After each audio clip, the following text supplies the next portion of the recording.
Road चले गया।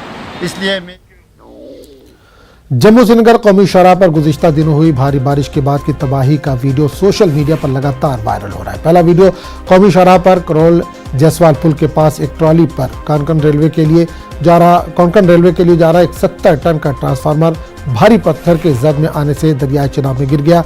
Transformer कौमी शाहराह पर गुज़िश्ता कई दिनों से पार्क था। इस ट्रांसफार्मर की कीमत तकरीबन 3 करोड़ रुपए बताई जा रही है। वहीं दूसरा वीडियो मंथ्याल के मुकाम का है, जहां पर भारी पत्थर गिरने से तामीराती कंपनी की जानिब से 6 करोड़ रुपए मालियत से बनाया जा रहा स्टील टनल तबाह होता नजर आ रहा है।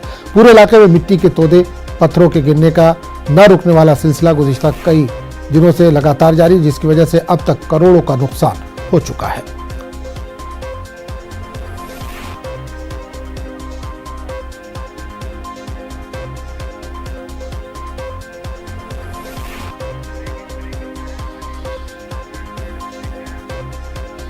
आगे बढ़ेंगे। राहुल गांधी ने गुजरात मामले पर ट्वीट किया। इन्होंने लिखा कि